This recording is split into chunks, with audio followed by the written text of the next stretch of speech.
Hi, this is Sarah, the Stitchin mommy, and I'm here with an impromptu Stitch with Me video. Hopefully I can make it through here without too many interruptions. My husband went to lunch with a friend, so I'm home alone. Woohoo!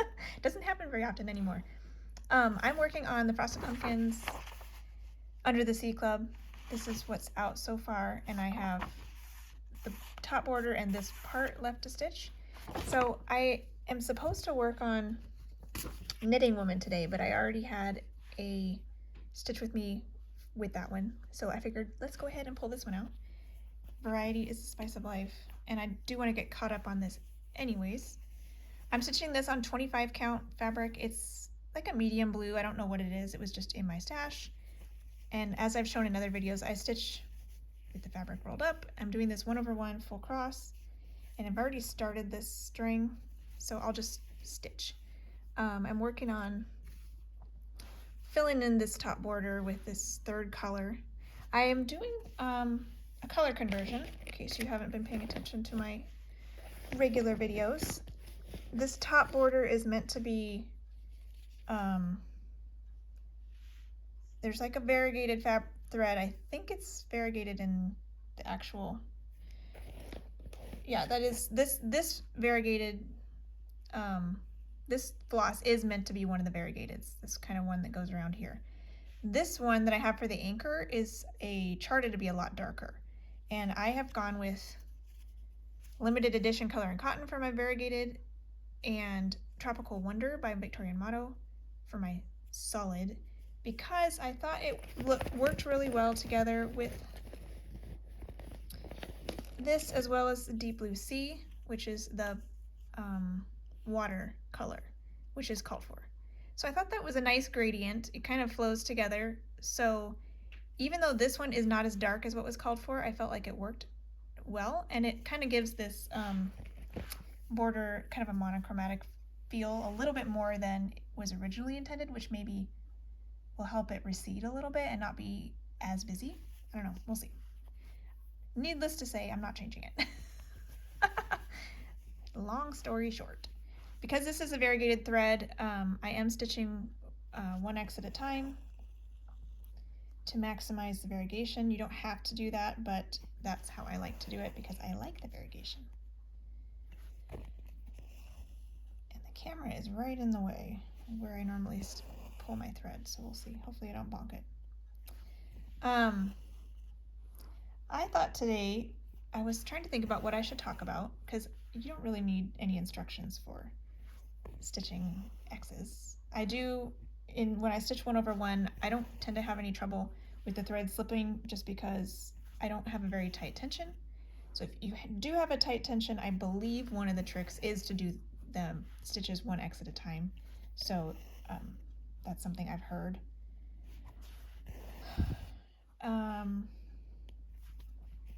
But yeah, I thought today maybe we'd talk about plans, because I've been stewing over my plans for 2023 quite a bit, and I've been pretty happy with the plans that I've kind of come up with, but there's always, you know, conflict, I guess, in my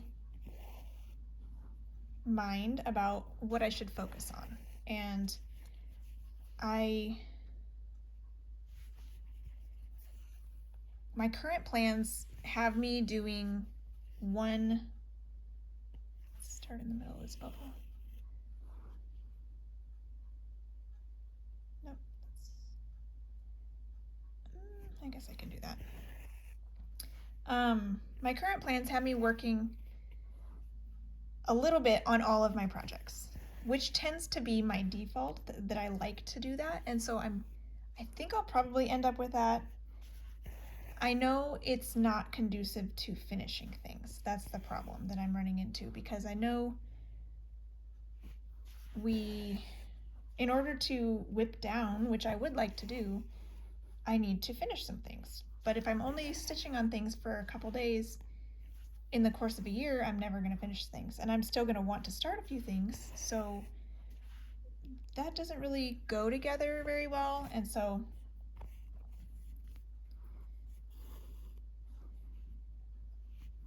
some things I've toyed with that I've seen work for other people, but may not work for me, is having some sort of finish rotation.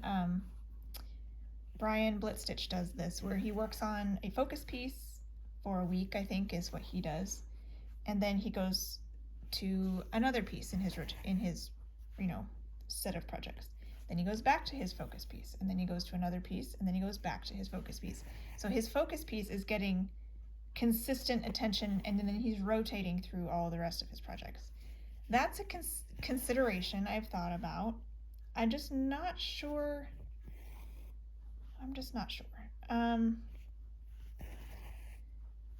Something I guess I could maybe share. I'm not being very clear because I'm trying to stitch and talk, but I have a little bit of bonus stitching time. If I'm sticking with my main plans, I will have, whatever half hour, one length of thread, etc. that I want to do before I have my main project. I can utilize that time to try to finish things. I've thought about doing a finish whip-go board so that I have some smalls on there, namely my advent animals I think would populate most of the board, and like each animal would get its own block, and I try to finish that block in that month or that animal. And then the whatever other whip-go spaces I need to fill would be other smalls that I need to finish. I have flower within a flower. I have spring roundels. What's another one? There were 3 already on there. I'm blanking, but I do have another one. If I end up finishing some advent animals on my, this year, before the end of the year, I could possibly add in things like flea market flowers and just do a portion of that when the whip-go number is called, because I won't be able to finish that in 1 month with just bonus stitching for perhaps a week of bonus stitching. But I could make progress. So I have earmarked all these specific times to stitch on things, and so I am baffled as to what I should do with my time. So it's tricky. So far let me get the math. I'll probably share this also in my regular regular class 2 video. But I have, as of this filming, I have 96 projects. That number is, I don't know. It may go up, it may go down. I do have a couple things I'd like to finish before the end of the year, but I'll probably start something at least for New Year's, maybe more by the time the New Year's plans come into place. So it may be around 96. It may stay that way. 39 of those are full coverage or full coverage no background, which I'm going to lump all together into the same category because I want to try to get 1,000 stitches on all of those, even if they don't have a background and are not technically full coverage. I have 22 fancy ladies, 17 samplers, 17 other, and 1 counted canvas, which equals 57 non-full coverage projects. That's the number I want to get down because I don't see my full coverage number shrinking all that much. I will probably finish some of the smaller ones eventually, but that number is going to stay large, and that's okay because a lot of the full coverages I'm just working on for fun. They don't have a goal or a finish need, and I have more that I want to start because I just like the pictures. I just want to see the pictures come to life. So my thoughts were to have 44 3-day blocks for full coverage. And okay, if I take out, I'm gonna not schedule anything specific in February and August, because February, Colette and I need to leave a space for an eyeball. Colette, the highway stitcher, and I are gonna do full coverage February. So I'm planning to do a different full coverage project every day. There's also a full coverage bingo board in Full Coverage Fanatics for February, so I may choose what I work on each day based on that and not necessarily based on like a wheel or plotting things in. I'll maybe choose numbers. I don't think they call numbers in their bingo game. So I will do that myself, I think, and let that determine what I work on every day. And then Arbitrary August, I'm planning to do an original Arbitrary August, different project every day using a wheel or a bowl, probably a bowl actually, because I think it'll be, oops, sorry. I think it'll be quicker to print out my whips and cut them up and put them in a bowl than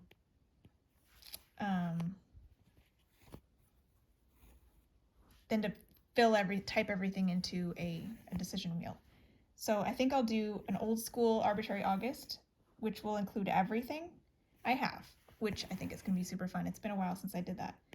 So those 2 months I'm not going to plan out, which leaves 44 full coverage slots, which are 3-day blocks, Friday, Saturday, Sunday, and 88 2-day blocks for non-full coverage, which would be a Monday, Tuesday slot and a Wednesday, Thursday slot.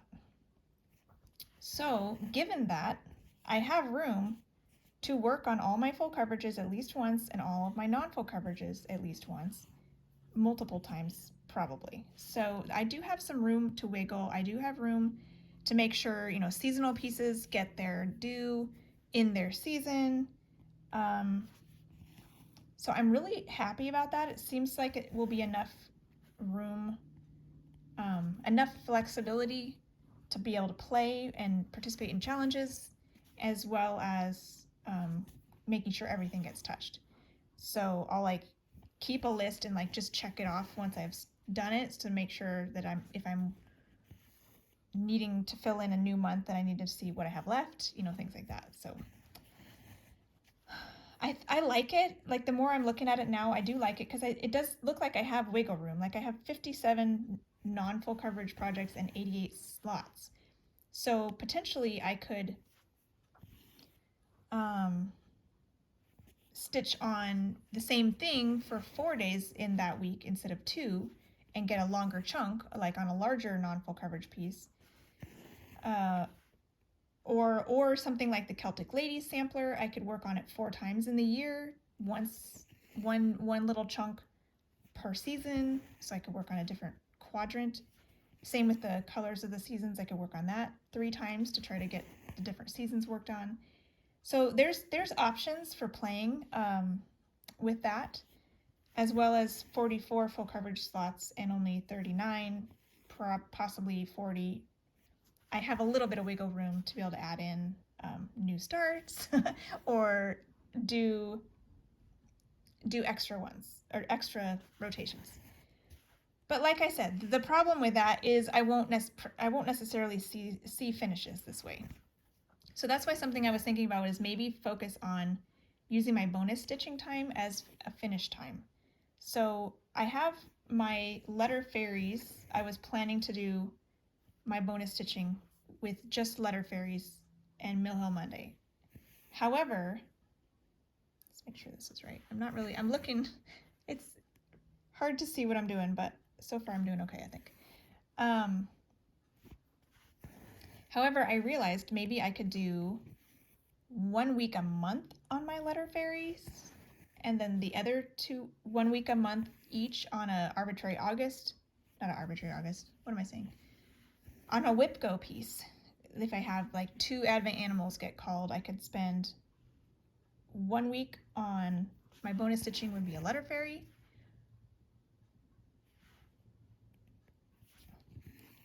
One week could be bonus stitching on one of the Advent animals. 1 week could be bonus stitching on another Advent animals, and then a 4th week could be bonus stitching on a focus piece, which could then hopefully see some finishes. So for example, if I really want to finish Flea Market Flowers, get that off my plate, that could go in that slot until it's finished. Or if I have, some people have been suggesting that I focus in on my family pieces to try to get them finished. And before my kids get too small, or too big, I mean, which is a good advice. One suggestion was focus in on bear time stories because that one is the most young, little kiddish looking, and to get that one finished first. And they're not wrong. I did the calculations that I would need to do over 1,000 stitches a week to get that done in a year, and that's not happening. I would have to work on mostly that for a year to get it done. So there's a lot more stitching left to do than it looks because it's so tiny. I'm doing that 140 count, 1/1 half cross. So it looks smaller than it is. There's a lot of stitches. There's over 57,000 stitches left in that one. So that's not going to be done this coming year, as cool as that would be, but I could focus on it. I could give that one a week of bonus stitching every month, and see, in addition to its normal rotation of 1 or 2 slots, my Friday, Saturday, Sunday slots, as well as a day in full coverage, February and things like that. So it would still get those other bonus or other regular times plus 12 weeks of bonus stitching. So there's that, and that would push it forward a little bit. So I'm not sure. Things like that, trying to get those family pieces finished. I like the thought of that, but I also don't know how I'm going to fit it all in, because I want those done, but I have some other things that I really want to get finished too, that I don't mind working on these family things. I think my kids like me working on them, and they like seeing me work on them, so I don't feel as much pressure to get them done, I guess. But I do, whereas I have some other things that were just started on a whim that are fairly small, and I kind of just want them done, and I don't want to have to keep revisiting them every year. Yeah, so I don't know. I know I've heard lots of advice and lots of opinions, and everybody's stitching style is different, so, but I am taking things into I am considering everybody's comments and kind of saying, will that work for me? Maybe not. Let me take a quick break, and I need to respond to a text, and I'll be right back. Okay, I'm back. My middle son is having an adventure. He has a half day today, and he actually is going out to lunch with a friend. So it's like so exciting because he's in junior high now, so he's starting to get a little bit older, a little bit more independent. It's kind of the first thing like this he's done, so it's a fun adventure for him. So I hope he'll have a good time.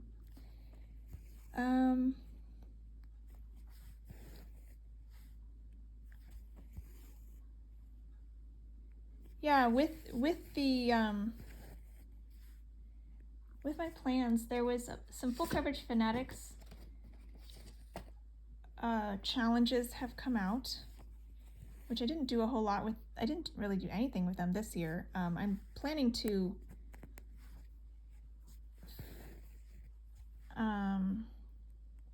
do their October scavenger hunt this weekend, actually, starting tomorrow, I think it is, because it was like anything with fall colors, and I'm planning to work on Knitting Woman, so I figure, well, that should work because Knitting Woman has a lot of fall colors. So I'll go ahead and do that. I think the thing that I've realized at the beginning of the year, I tend to be gung-ho about participating in challenges, and I don't mind taking pictures and posting my progress, but at this point in the year, I'm kind of over it. Like, I don't want to take a picture. I don't want to post my progress. I just want to stitch and share my progress in my video and call it good. So that's kind of where I'm at with that. So I have the possibility of continuing on with the Stitch Into the Wild Facebook group, which I actually really like. And I haven't done anything with that here yet in October because I'm kind of still in this, like, I don't feel like posting my progress mood, but I might get back to that later this year or just wait till January and start fresh. I'm not sure. And then Full Coverage Fanatics, I might be involved in a few things. I'm not 100% sure. They do have a focus on a finish challenge, which could be cool, just hoping to get something finished in the year. And I don't know, like if I were to focus on Bear Time Stories, I could maybe put it in there. I was thinking originally I could put Grapes or Visit Endor in there because those are ones that are also somewhat close to a finish. I'll have to go do the math and figure out just how close to a finish they are. If they are any closer than Bear Time Stories, Visit Endor probably is because Visit Endor is pretty small. I actually have Visit Endor on my WIPGO. It was a WIPGO draw for October, so I'll actually be pulling that out here at the end of the month. So that'll be fun to get at least 1,000 stitches on that one.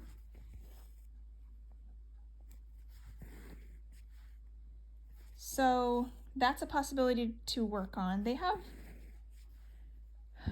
a lot of counting challenges, which don't tend to work for me because they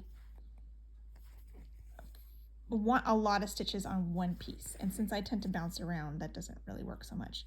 I know it is very cool to see significant progress on one piece, but that's not how I like to stitch. I do like my variety. So I think I would just end up getting bored and stop stitching if I were to focus in on just a couple pieces. So I do like the thought of trying to get to all of my projects next year, giving them all a little bit of attention, and as I can, I'll like double down on a few of them and try to get some knocked off. I do like I have a few more full coverages that are kitted. I have a few Mirabilias that are kitted. I honestly don't have any. Let's see, did I go too far? Let's see. That's that. That's that one. Yep, I should have put a gap in here.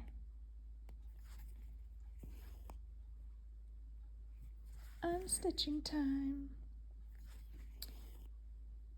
And I have a few, other non-full coverages that are kitted and ready to go, actual dimensions kits, things like that.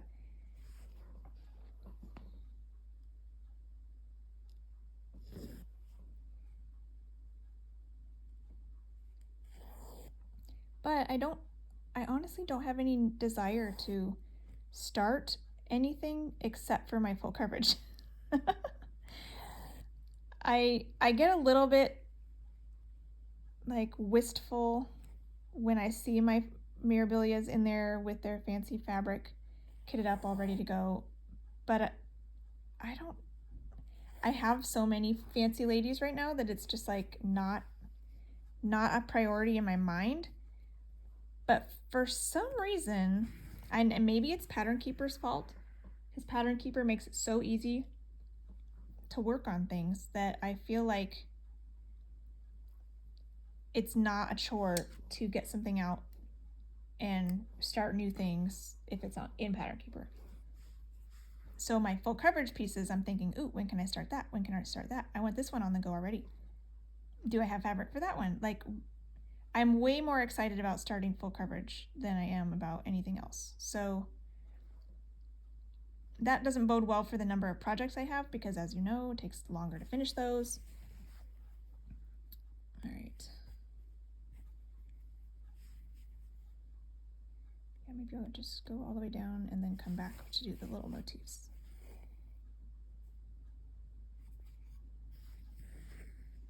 Leave a gap there. I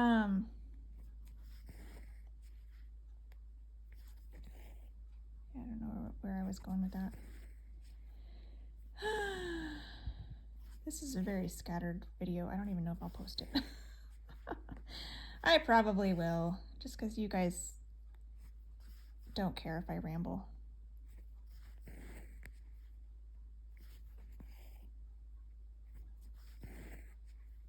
What else is in by the number? Full Coverage Fanatics also has Tour de France in July, which is a fun one to get some focus on, so I could maybe do one of my projects for that.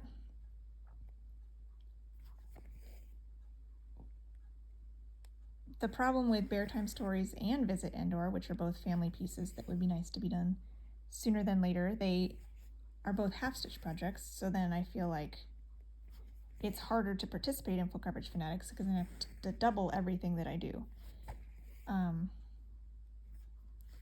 So that's hard. So if I were to do Tour de France with Bear Time Stories, I'd have to do twice as many stitches on everything. That's not right.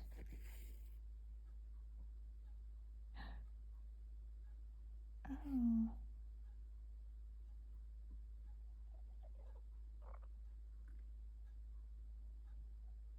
Okay, something is wrong.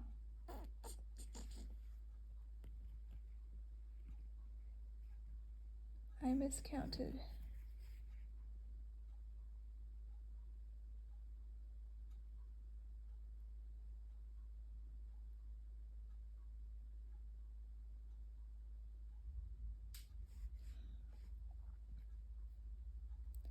This is too low, but why? I don't see where it's...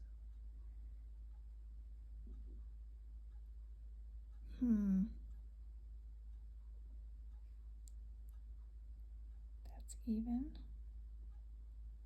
I think I need to go have some lunch. Oh, okay. That's where I went wrong.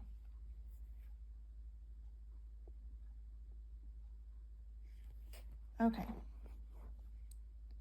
Well, I think I have some picking I need to do, which is unfortunate. I needed to have had another set of 4 before doing this ball. So if you see, there's this one matches this one matches this one, and then I needed another one up here and then put the little 4 square up here. So this is all one, like 4 stitches too close. So I got to take this out, this, and all of this. Yay. And that means this could have stayed in because I don't need this hole until like over here. So well, I discovered that on camera. Yay for me. So that's disappointing. It did look a little small when I was kind of like, oh, look, there's not that much left in this space, you know, to fill this up. And that's probably why, as I was missing 4 stitches. Visually, it was smaller than it was in those. And with the way Frosted Pumpkin has so many details, it's like 4 stitches you can do a lot with 4 stitches. So too bad. Just gotta take out two little pearls, at least they're small, and then a bunch of this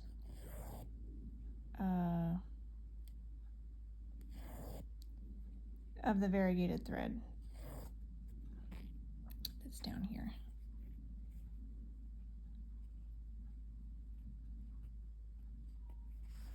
Hey, Smokey.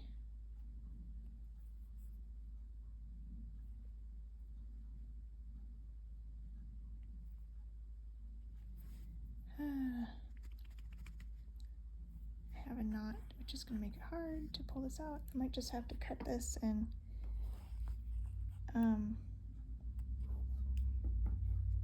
not use it. It's already, just chalk it up to a loss, I guess. It's gone in and out too many times, I think. And it's starting to knot.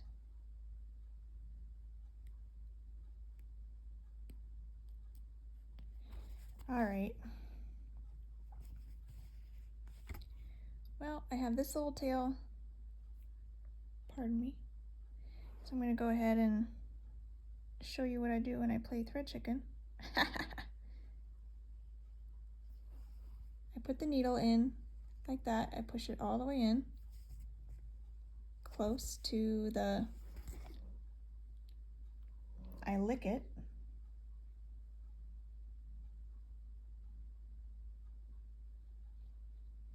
And put it in the needle, in the eye of the needle like that. And pull it through.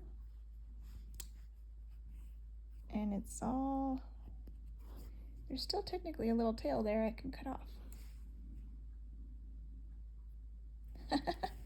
There you go. These are just fuzzes over here that from where I had frogged those stitches. So, well, that's disappointing. What else was here in the full coverage schematics paper that I printed out? Classic colors. That's something I could maybe do. You don't have to count for that each month. Pick something that goes with the color. And then they had one for big projects and small projects that you could work on any amount of stitches you want over the course of the year. So potentially that's, I don't know how big, the bingo boards, those might be the most fun, I think. I'll do the bingo boards, Tour de France, and maybe the colors ones. Those could be fun. So maybe I will pause this. You didn't get to see that much stitching. I'll have to take this part out and put it back in, but I'm getting hungry, so I'm gonna wanna go eat now and be available whenever my son is ready to have me go pick him up. So thanks for joining me. Thanks for letting me spew nonsense about my plans in 2023.